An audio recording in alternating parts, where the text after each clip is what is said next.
Hello and welcome to our YouTube channel success thunder. और हम आ गए हैं एक और नए इंफॉर्मेशनल और एजुकेशनल वीडियो के साथ। Hello everyone, welcome to our YouTube channel success thunder. आज हम लोग एक ऐसी पजल के साथ है जिसमें एक ही अरेंजमेंट में आपको स्क्वायर टेबल अरेंजमेंट भी मिलेगा, फ्लोर अरेंजमेंट भी मिलेगा और ब्लड रिलेशन भी मिलेगा। मतलब एक ऐसी पजल जिसमें तीनों के तीनों आपको चीज़ें आपकी कवर हो जाएंगी। अच्छा, उसके पहले जो चीज़ सबसे इम्पॉर्टेंट है वो है ये कि आप हमारे चैनल को सब्सक्राइब कर लीजिए ताकि आने वाली वीडियोज़ की नोटिफिकेशन आपको मिलती रहे। और अगर वीडियो पसंद आए तो वीडियो को लाइक कर दीजिएगा, शेयर कर दीजिएगा। चलिए अब क्वेश्चन को शुरू करते हैं। उसके पहले आप एक बार ज़रा सा देख ले क्वेश्चन और उसका स्क्रीनशॉट ले लीजिए, ठीक है। अब इस क्वेश्चन को खुद से बनाने की कोशिश करिए और अपने टाइम को देखिए कितना टाइम आपको लग रहा है। उसके बाद आप मेरी अप्रोच को देखिए कि मैं कैसे बना रही हूँ और फिर आप बना के उस अप्रोच से टाइम देखिए, जिससे कि आपको एक थोड़ा सा आइडिया लग सके कि आप क्या गलती कर रहे हैं और कैसे आप अपने स्पीड को थोड़ा और ज़्यादा बढ़ा सकते हैं। चलिए फिर क्वेश्चन शुरू करते हैं। क्वेश्चन को पढ़ेंगे लाइन बाय लाइन हिंदी में भी, ताकि किसी भी मीडियम के स्टूडेंट को कोई प्रॉब्लम ना हो। अच्छा, तो क्वेश्चन में लिखा है in a family there are 8 members. एक फैमिली में 8 मेंबर्स है, ABCDEFGH, और वो लोग एक स्क्वायर टेबल पे बैठे हैं ऐसे कि जैसे कि 4 लोग कॉर्नर पे बैठेंगे और 4 लोग मिडिल पे बैठेंगे। जो कॉर्नर पे बैठे हैं वो सेंटर फेस कर रहे हैं, जो मिडिल पे बैठे हैं वो आउटसाइड फेस कर रहे हैं। ठीक है, हमने पढ़ लिया। आगे लिखा है each of them stay in a different floor. सभी लोग डिफरेंट डिफरेंट फ्लोर्स पे भी रहते हैं। ठीक है, आगे देखिए कुछ क्या लिखा है क्वेश्चन में। देखिए क्वेश्चन को हम कैसे शुरू करना है। क्वेश्चन को शुरू करने का सबसे बेस्ट टाइम तब होता है जब आपको क्वेश्चन में जो भी चीज़ें लिखी हैं उसके बारे में डेफिनेटली कोई इन्फॉर्मेशन पता चल जाए और आपकी वो चीज़, आपके जो अरेंजमेंट है, आपके जो पॉसिबिलिटी है उसमें सेट हो जाए। तभी हमें क्वेश्चन हमेशा शुरू करना है, कोई भी पजल हो। ठीक है, चलिए क्वेश्चन में आगे क्या लिखा है। C sits third to the left of the one who stays on 8th floor. मतलब जो 8th फ्लोर के रहता है, 8th फ्लोर पे रहता है, उसके थर्ड लेफ्ट पे कौन रहता है? सी रहता है। अच्छा, ये मैं कंडीशंस अब नोट कर रही हूँ और कंडीशन नोट करने का ऐसा मेरा तरीका है, आप अपने तरीके से लिख सकते हो, जिससे आपको क्वेश्चन सॉल्व करते टाइम जो जो आपने कंडीशन लिखी है वो चीज़ आपको समझ में आ जाए। ठीक है, तो ये कोई डेफिनेट इन्फॉर्मेशन नहीं है, तो हम यहाँ से अभी पजल सेट करना शुरू नहीं कर सकते। One who stay at 8th floor phases outside. देखो ये है एक डेफिनेट इन्फॉर्मेशन कि जो 8th फ्लोर पे रहता है वो आउटसाइड फेस करेगा। तो चलिए हम लोग 2 अरेंजमेंट बना लेते हैं, फिलहाल के लिए 2 अरेंजमेंट बना लेते हैं, जरूरत पड़ेगी तो और भी बना लेंगे। तो स्क्वायर टेबल अरेंजमेंट है जिसमें कि जो लोग कॉर्नर पे बैठेंगे वो लोग सेंटर की तरफ फेस करेंगे। The one who sit at the 4 corners face the centre of the table. तो ये लोग सेंटर की तरफ फेस करेंगे, तो इनकी फेसिंग हम सेंटर की तरफ कर भी देते हैं। राइट, तो ये देखिए हमने इसकी सेंटर की तरफ फेसिंग कर दी और जो लोग मिडिल में बैठे हैं उनकी हमने आउटसाइड फेसिंग कर दी। अब क्या बोला, 8th फ्लोर पे जो रहता है उसके थर्ड लेफ्ट पे सी बैठेगा। ठीक है, और क्या बोला कि 8th फ्लोर वाला वो क्या है? आउटसाइड फेसिंग है। तो मान लो 8th फ्लोर यहाँ है, इसके थर्ड लेफ्ट पे सी, तो 1 2 3 सी कहाँ पे आएगा? सी आएगा यहाँ पे। राइट, तो हमने इस चीज़ को नोट कर लिया। और एक चीज़, जब भी आपका फ्लोर अरेंजमेंट आता है किसी के साथ मिक्स करके, तो आप फ्लोर एक जगह पे अलग से ज़रूर बना लो, इसका फ़ायदा आपको मिलेगा। ठीक है, तो ये देखिए मैंने अलग से एक फ्लोर भी ड्रॉ कर लिया है, इसका भी हम लोगों को फ़ायदा मिलेगा, अभी बताऊंगी आगे। तो ठीक है, हमने इस चीज़ को नोट कर लिया, हमने बना भी लिया। आगे क्या क्वेश्चन में, तो ये वाली कंडीशन हमारी कैंसिल हो गई। आगे क्वेश्चन में क्या लिखा है, only 2 people sit between C and H. मतलब सी और एच के बीच में केवल 2 ही पीपल है। H who is grand mother of C, H जो है वो सी की ग्रैंड मदर है। साथ में हमें फैमिली ट्री भी ड्रॉ करना है, यहाँ पे हम फैमिली ट्री ड्रॉ करेंगे। तो क्वेश्चन में क्या लिखा है, H who is grand mother of C, तो एच सी की क्या है? ग्रैंड मदर है। ठीक है, कुछ ऐसा रिलेशनशिप आएगा, एच का कोई ना कोई बेटा या बेटी होगी, जिसका बेटा या बेटी होगी सी, होगी या होगा सी। ठीक है, तो हमने इस चीज को नोट कर लिया। तो ओनली 2, तो C H who is grand mother of C, इसको तो नोट कर लिया। आगे क्या लिखा था उसके पहले, only 2 people sit between C and H, C और एच के बीच में केवल 2 ही पीपल बैठे हैं। तो देखिए अगर मानिए सी यहाँ है, ठीक है, तो 1 2 एच यहाँ पे भी आ सकता है या 1 2 एच यहाँ पे भी आ सकता है, 2 पॉसिबिलिटी है। तो फिलहाल हम इस चीज को यहाँ पे नोट कर लेते हैं कि सी और एच के बीच में 2 ही पीपल बैठेंगे। आगे देखेंगे, सेट करने की कोशिश करेंगे। आगे क्या लिखा है, one who stays on first floor sits to the immediate right of H. अच्छा, एच के इमीजिएट राइट पे वो रहता है जो कि फर्स्ट फ्लोर पे रहता है, तो यहीं पे नोट कर लो कि एच के इमीजिएट राइट पे वो रहेगा, वो बंदा आएगा जो कि फर्स्ट फ्लोर पे रहेगा। आगे लिखा है the one who stays on fifth floor sits second to the right of G who is father of E. तो इसमें जैसा कि इसमें लिखा है कि जो फिफ्थ फ्लोर पे रहता है वो जी के सेकंड राइट पे, तो हम यहाँ पे नोट कर लेंगे जी के सेकंड राइट पर वो रहेगा जो कि फिफ्थ फ्लोर पे आएगा, राइट। एंड आगे ये भी लिखा है कि जी हु इज फादर ऑफ ई, जी जो है वो ई का फादर है। तो अभी हम यहाँ पे इस चीज को सेट नहीं कर सकते, इस चीज को हम यहाँ अलग से नोट कर लेते हैं कि जी जो है वो ई का फादर है। अच्छा, मैं ऐसे क्यों लिख रही हूँ? ऐसे मैं इसलिए लिख रही हूँ क्योंकि अभी जब भी मैं ब्लड रिलेशन बनाती हूँ तो फिर मैं इस चीज़ को ऐसे ही नोट करती हूँ। आप एक बार मेरी ब्लड रिलेशन की 0 to हीरो लेवल वाली सीरीज़ देख लीजिएगा, उसमें ज़्यादा वीडियोस भी नहीं है, उसमें 6 या 7 वीडियोस होंगे उसमें मैक्सिमम, और उसमें ब्लड रिलेशन की एक एक चीज़ें प्रॉस एंड कॉन्स में पूरी अच्छी तरीके से कवर है। अगर आपने मेरी केवल वो सीरीज देख ली ना, आपको मेंस तक के लिए कहीं से आपको पढ़ने की जरूरत नहीं पड़ेगी। प्रैक्टिस तो आप कहीं से भी खैर कर सकते हो, करना ही है प्रैक्टिस तो, ठीक है। तो आगे देखिए क्वेश्चन में क्या लिखा है, G is neither an immediate neighbour of H not C। मतलब G जो है ना तो वो H का ना तो वो C का, किसी का भी इमीजिएट नेबर नहीं होगा, तो हमने लिख दिया। आगे क्या लिखा है, G does not stage on 8th floor, G 8th floor पे नहीं रहता, तो यहाँ पे क्रॉस करके लिख दीजिए कि G जो है वो 8th फ्लोर पे नहीं आएगा। G does not stage on 8th floor, only one person sits between A who is grand father of D and the one who stays on 5th floor. मतलब केवल एक ही लोग है A के बीच में जो कि ग्रैंड फादर है D का, और वो जो कि 5th फ्लोर पे रहता है। इन दोनों के बीच में केवल एक ही लोग आएंगे, और एक क्या है वो D का ग्रैंड फादर है, तो इसको भी अभी हम अलग से नोट कर लेते हैं कि जो A है वो D का ग्रैंड फादर है, क्योंकि अभी हम इस चीज़ को सेट नहीं कर पा रहे हैं। इस पजल में सेट इस ब्लड रिलेशन की जो टेबल हमने बनाई है, जो एक प्रोफोर्मा बनाया है, उसमें सेट नहीं कर पाए, तो अलग अलग से सब कुछ नोट कर रहे हैं, बाद में सबको कंपाइल करेंगे। तो आगे क्या लिखा हुआ है, A who is grand father of D, तो हमने नोट कर लिया, and the one who stay on 5th floor, तो एक ही लोग बैठेंगे A और वो बंदा जो कि 5th फ्लोर पे रहता है, इन दोनों के बीच में। आगे लिखा है A is brother of E, A जो है वो E का ब्रदर है, तो A E का ब्रदर है, तो देखिए एक चीज हम सेट कर सकते हैं कि A अगर E का ब्रदर है और G जो है वो E का फादर है, तो कुछ ऐसा सा अरेंजमेंट बनेगा कि A जो है वो क्या बनेगा, E का ब्रदर बनेगा, राइट। ए ई का ब्रदर, और उसका भी फादर कौन बनेगा, जी बनेगा। तो इस चीज को हमने ऐसे करके नोट कर लिया है। तो आगे क्या लिखा हुआ है, C is the father of D, C जो है वो डी का फादर है, तो हम इस चीज को सिंपली यहाँ पे नोट कर लेते हैं। डी यहाँ पे लिखा हुआ है, तो सी जो होगा वो डी का फादर होगा। अभी इस चीज को हम यहाँ पे कंपाइल कर सकते हैं, पर अभी आप रुकिए, अभी मत कंपाइल करिए, हो सकता है आगे कोई और कंडीशंस दी हो। आगे क्वेश्चन में लिखा है D sits to immediate left of the one who stays on 6th floor, मतलब जो 6th फ्लोर के पे रहता है उसके इमीजिएट लेफ्ट पे कौन आएगा, D आएगा। तो इस चीज को हमने नोट कर लिया है। G does not stay on the 6th floor, तो यहाँ पे क्रॉस करके फिर G फिर से लिख दो कि G जो है वो 6th फ्लोर पे भी नहीं रहेगा। E stage on 7th floor, E जो है 7th फ्लोर पे रहता है, तो इस चीज को आप लिख दीजिए। E is not an immediate neighbour of A who is brother in law of F।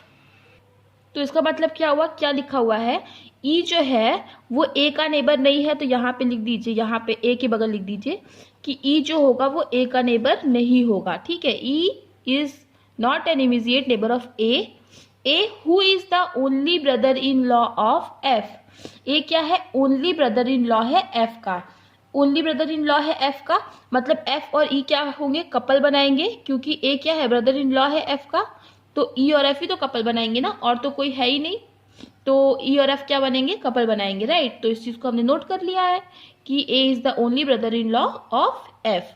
आगे क्या लिखा हुआ है, one who stay on 2nd floor is an immediate neighbour of E, जो 2nd फ्लोर पे रहता है वो ई का इमीजिएट नेबर है, तो यहाँ पे लिख दीजिए 2nd फ्लोर और ई वाले जो होंगे वो क्या होंगे, नेबर होंगे, ठीक है। जो भी 2nd फ्लोर पे रहेगा वो, और जो ई होगा वो दोनों क्या होंगे, नेबर होंगे। E who is son of H, E क्या है, एच का सन है, देखो ई जी का भी सन था, ई एच का भी सन है, मतलब जी और एच क्या होंगे, जी और एच कपल बनाएंगे, राइट। तो अभी देखिए ये सब चीजें जो कि यहाँ पे ऑलरेडी सेट हो गई हैं, तो इसको अगर मैं ज़रा सा साफ साफ लिखने की कोशिश करूं तो क्या लिखा हुआ है, देखिए जी और एच ने क्या किया, कपल बनाया। और क्या बोला था कि जी जो है वो ई का फादर है, ठीक है, और ई जो है वो कौन है, ई ब्रदर है, ए ब्रदर है ई का, और ए का सन है सी, और सी का बेटा या बेटी है डी। और साथ में ई और एफ भी क्या कर रहे हैं, कपल बना रहे हैं। अभी इसमें जेंडर क्लियर नहीं है तो हम इसमें कुछ भी साइन नहीं लगा रहे हैं। जो ये प्लस और माइनस में लगा रही है जेंडर के लिए लगा रही हूँ, प्लस मेल के लिए माइनस फीमेल के लिए। आप चाहो तो इसको रिवर्स कर सकते हो या कोई और साइन का भी इस्तेमाल कर सकते हो। तो देखिए 1 2 3 4 5 6 7 लोग का अरेंजमेंट हो गया। तो चलिए अब इसको कैंसिल आउट कर देते हैं, हमारा यहाँ साफ साफ सा ब्लड रिलेशन बन के तैयार है। अच्छा, और क्वेश्चन में एक ये भी लिखा हुआ था, E who is son of H, E जो है वो एच का सन है, ई अगर एच का सन है तो एफ क्या होगी, फीमेल होगी। आगे क्वेश्चन में क्या लिखा हुआ है देखते हैं, the one who stays on 4th floor is an immediate neighbour of F, मतलब जो कि 4th फ्लोर पे रहता है वो एच का क्या है, इमीजिएट नेबर है। तो हाँ हमने नोट कर लिया, एफ 4th फ्लोर और एच क्या होंगे, दोनों इमीजिएट नेबर होंगे। आगे लिखा हुआ है, तो one who stays on 4th floor is an immediate, और सॉरी एफ लिखा हुआ है, is an immediate neighbour of F. चलिए इसको हम सही कर लेते हैं। तो जो 4th फ्लोर पे रहेगा वो एफ का इमीजिएट है, one who stays on 4th floor is an immediate neighbour of F. आगे लिखा है C sits immediate right to his wife. अच्छा, सी अपनी वाइफ के इमीजिएट राइट पे बैठते हैं, मतलब सी की कोई ना कोई वाइफ भी होगी। देखो 1 2 3 4 5 6 7 लोगों का अरेंजमेंट है, केवल बी ही बचा है, तो बी ही क्या होगी, सी की वाइफ हो सकती है, राइट। तो हमने बी को सी की वाइफ बना दिया। आगे क्वेश्चन में क्या लिखा हुआ है, C sits immediate right to his wife, मतलब सी जो है वो बी के इमीजिएट राइट पे बैठेगा। तो यहाँ पे सी के बारे में इंफॉर्मेशन लिखा था तो यहीं पे हम नोट कर लेते हैं कि C sits immediate right to his wife. अब बोला D is a female, D female है तो ठीक है, डी फीमेल है। और लिखा है F is sister in law of A who has only one son. F जो है सिस्टर इन लॉ है ए की, ए जिसका कि केवल एक ही बेटा है। तो ठीक है, हमने फिर ये सब चीज़ें ऑलरेडी अरेंज कर ली थी। उसके बाद देखिए ये क्वेश्चन यहाँ पे खत्म हो जाता है, हमने सारी की सारी कंडीशन सब कुछ नोट कर लिया है। चलिए अब क्वेश्चन को धीरे धीरे से बनाना शुरू करते हैं। तो क्वेश्चन में लिखा है कि सी और एच के बीच में दो हैं, तो 1 2 एच यहाँ पे भी आ सकता है और 1 2 एच यहाँ पे भी आ सकता है। तो दो पॉसिबिलिटी तो मेंस लेवल पजल के लिए हम लोग ले ही सकते हैं। तो यहाँ पे लिख दीजिए, यहाँ पे ए टिक, यहाँ पे सी लिख दीजिए। आगे क्या लिखा है, सी और एच के बीच में दो है, तो 1 2 एक बार एच को यहाँ रख दीजिए और 1 2 एक बार एच को यहाँ रख दीजिए। तो ये कंडीशन हमारी सॉल्व हो गई है। आगे लिखा हुआ है कि एच के जो है इमीजिएट राइट में फर्स्ट फ्लोर वाला रहेगा, तो एच ये है तो इसका इमीजिएट राइट यहाँ रहेगा। तो इस केस में एच आउटसाइड फेसिंग है तो उसका इमीजिएट राइट कहाँ आएगा, यहाँ पे आएगा। इस केस में भी आउटसाइड फेसिंग है तो इसका इमीजिएट राइट कहाँ पे आएगा, यहाँ पे आएगा। तो एच के इमीजिएट राइट पे आ गया फर्स्ट फ्लोर वाला, ये वाली कंडीशन भी हमारी सॉल्व हो गई। और क्या बोला था, बी के इमीजिएट राइट में सी आएगा। तो देखिए बी अगर यहाँ रखेंगे तभी इसके इमीजिएट राइट पे सी यहाँ पे आ सकता है, क्योंकि अगर आप बी यहाँ रखोगे तो इसका इमीजिएट राइट ये पड़ जाएगा, पर सी तो यहाँ पे है। तो बी को आप कहाँ रख दोगे, यहाँ पे रख दोगे। इस केस में भी आप बी को यहाँ पे रख दोगे। ये कंडीशन भी हमारी सॉल्व हो गई। आगे क्या बोला है कि जी जो है वो ना तो एच के बगल आएगा ना तो सी के बगल आएगा। तो जी ना तो यहाँ से यहाँ पे आ सकता है ना तो यहाँ पे, मतलब जी के लिए केवल दो प्लेस बची है यहाँ पे इस कंडीशन में। और क्या बोला, जी के सेकेंड राइट पे कौन आएगा, 5th फ्लोर वाला आएगा। मान लीजिए कि जी यहाँ पे है, ठीक है, तो जी का सेकेंड राइट कौन सा होगा, ये होगा, राइट, क्योंकि ये क्या है आउटसाइड फेसिंग है। तो मान लो हम जी को यहाँ रखते, इसका सेकंड राइट ये होगा, तो यहाँ पे बनेगा 5th फ्लोर वाला। मान लो जी को आप यहाँ रखोगे तो इसका सेकंड राइट ये बनेगा, पर यहाँ पे तो फर्स्ट फ्लोर वाला ऑलरेडी है, तो ये कंडीशन नहीं बन सकती है। तो एक ही कंडीशन यहाँ पे बनेगी। इस केस में भी देख लीजिए कि एच और सी के बगल बगल जी तो आएगा नहीं, तो जी के लिए केवल दो ही प्लेस बची है, राइट। और एक चीज लेकिन बोल दिया था क्वेश्चन में पहले ही कि जी कभी भी 8th फ्लोर पे नहीं आएगा, तो मतलब जी यहाँ नहीं आएगा, तो जी के लिए केवल एक जगह बची है। और क्या बोला, जी के सेकंड राइट पे 5th, ये क्योंकि इनसाइड फेसिंग है, इसका सेकंड राइट क्या होगा, यहाँ आएगा, तो मतलब यहाँ पे आ जाएगा 5th फ्लोर वाला। ये कंडीशन सॉल्व हो गई, ये कंडीशन भी हमारी सॉल्व हो गई, राइट। और क्या बोला, आगे बोला कि ए और 5th फ्लोर वाले के बीच में केवल एक ही फ्लोर होंगे। तो मान लो 5th फ्लोर यहाँ है तो ए यहाँ नहीं आ सकता, तो ए क्या होगा, यहाँ पे आएगा। एक फ्लोर नहीं, सॉरी एक पर्सन होंगे। सेम टू सेम यहाँ पे भी है, मान लो जो 5th फ्लोर वाला यहाँ पे है तो एक छोड़ के चाहे ए यहाँ आ सकता है या तो फिर ए यहाँ आ सकता है। तो ये देखिए ए यहाँ पे तो आ नहीं सकता, मतलब ए के लिए एक ही जगह बची, तो ए और 5th फ्लोर के बीच में एक पर्सन आ गए। अच्छा, आगे क्वेश्चन में एक चीज और लिखी थी कि ई जो होगा वो ए का नेबर नहीं होगा, तो इस चीज को हमें ध्यान में रखना है।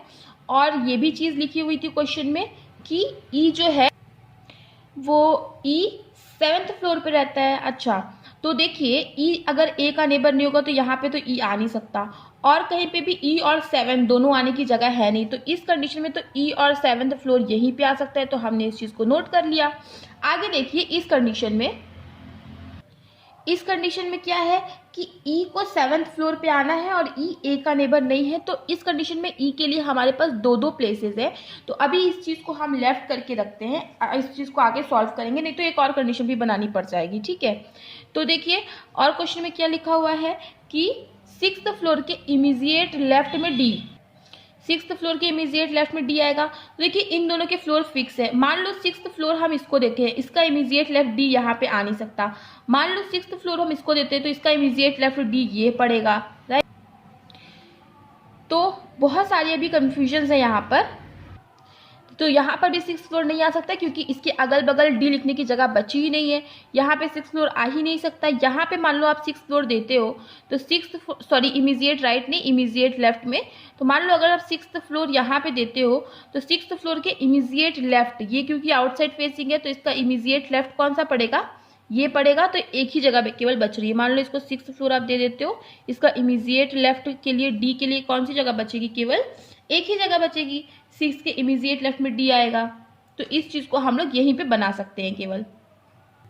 अब एक बार यहाँ पे भी फिक्स करने की कोशिश करते हैं। देखो 6th फ्लोर इसको देंगे तो अगल बगल डी लिखने की जगह नहीं बचेगी। मान लो 6th फ्लोर इसको देंगे तब भी अगल बगल डी लिखने की जगह बचेगी नहीं, राइट। और मान लीजिए कि 6th फ्लोर हम इसको देते हैं तो इसका इमीडिएट लेफ्ट डी यहाँ पे बन सकता है, राइट। तो एक पॉसिबिलिटी तो ये हो सकती है कि 6th फ्लोर इसको दे दे और ये डी बन जाए, और 6th फ्लोर यहाँ आ नहीं सकता। 6th फ्लोर यहाँ पे लिखेंगे तो इमीडिएट लेफ्ट डी यहाँ पे बनेगा नहीं। 6th फ्लोर यहाँ पे लिखेंगे तो इसका इमीडिएट लेफ्ट यहाँ पर डी बन जाएगा। अगेन यहाँ पे दो पॉसिबिलिटी बन रही है। तो ऐसा करते हैं हम लोग एक पॉसिबिलिटी और 2 मिनट में ड्रॉ कर लेते हैं और इसको एक बार चेक कर लेते हैं। तो देखिए बस हमें 2 मिनट लगेंगे एक पॉसिबिलिटी और ड्रॉ करने में। ये देखिए हमने एक पॉसिबिलिटी और ड्रॉ कर ली। अब यहाँ पे सेम टू सेम अरेंजमेंट कर लेते हैं। तो देखिए एक बार यहाँ पर ए फर्स्ट फ्लोर, H 8 G, यहाँ पर C और 5 और यहाँ पे B लिख देते हैं। तो एक बार हम E7 यहाँ पे लिख देते हैं, E और 7th फ्लोर वाला, एक बार E और 7th फ्लोर वाला यहाँ पर लिख देते हैं। दोनों जगह हमने एक एक बार लिख दिया। और क्वेश्चन में क्या लिखा हुआ था कि ई जो होगा वो ए का नेबर नहीं होगा, तो दोनों ही केस में ई जो है वो ए का नेबर नहीं है। ये कंडीशन हमारी सॉल्व हो गई। और क्या बोला, ई जो है वो 2nd फ्लोर का नेबर होगा। तो मान लीजिए ई जब यहाँ पे है 2nd फ्लोर का नेबर होने के लिए इसकी जगह यहीं पर है। मान लो जब ई यहाँ पे 2nd फ्लोर पे एच ही नेबर हो सकता है, तो ये वाली कंडीशन भी क्या हो गई, हमारी सॉल्व हो गई। ठीक है, आगे क्वेश्चन में क्या लिखा हुआ था कि जो f होगा वो 4th फ्लोर का नेबर होगा। अब देखिए f को बैठाने के लिए कौन कौन सी जगह बची है, ये दोनों जगह बची है। f यहाँ बैठेगा तो 4th फ्लोर यहाँ हो सकता है, f यहाँ बैठेगा 4th फ्लोर यहाँ हो सकता है। तो कई पॉसिबिलिटी, अब इसको छोड़ देंगे। फिलहाल हम लोग कोशिश करते हैं 6th फ्लोर के इमीडिएट लेफ्ट में डी को कैसे सेट किया जाए दोनों ही कंडीशन में। देखो 6th फ्लोर यहाँ आ नहीं सकता क्योंकि अगल बगल डी लिखने की जगह नहीं। 6th फ्लोर यहाँ पे भी नहीं आ सकता, अगल बगल डी लिखने की जगह नहीं।